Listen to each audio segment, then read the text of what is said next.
Some minimum carbon dioxide from the atmosphere, it is followed by the increasing in forest cover in open forest. Mangrove ecosystems are rich in biodiversity and provide number of ecological services. They also play a major role in protecting coastal of areas from erosion, tidal storms, and tsunamis. According to the ISFR 2017, total mangrove cover stands 4,921 square kilometer and has increased by 181 square kilometer. Based on the International Union for Conservation of Nature and Natural Resources IUCN, we can classify as follows: normal species whose population level are considered to be normal for their survival, such as cattle, sal, pine, rodents, etc. Number two, endangered species. These are species which are in danger of extinction. The survival of such species is difficult of the negative factors that have led a decline in their population continue to operate. For example, black buck, crocodile, Indian wild ass, Indian rhino, etc. Vulnerable species. These are the species whose population has declined to levels from where it is likely to move into the endangered category in the near future. In the negative factors continue to operate. For example, blue sheep, Asiatic elephant, genetic dolphin, etc.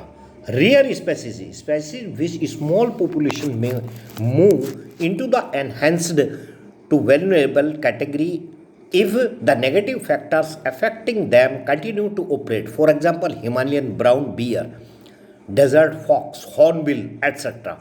Endemic species. These are species which are only found in the some particular area, usually isolated by natural or geographical barriers. For example, Nicobar pigeon, Andaman, wild pig, etc. Extinct species. This is last. These are the species which are not found after searches of known likely areas where they may occur. For example, Asiatic cheetah, pink-head duck.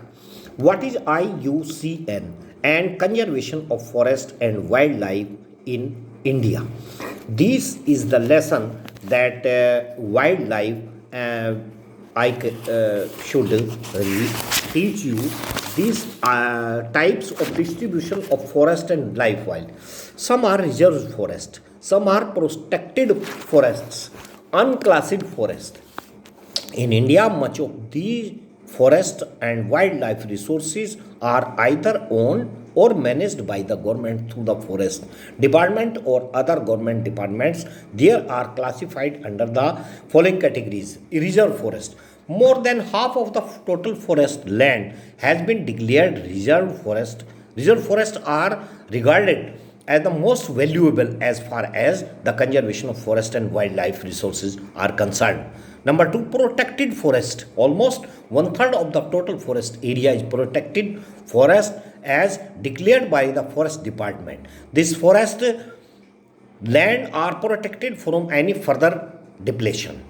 Unclassified forest. These are other forests and wasteland belonging to both government and private individuals and communities. Reserved and protected forests are also referred to as permanent forest estates maintained for the purpose of producing timber and other forest produce and for protective reasons. Community and conservation.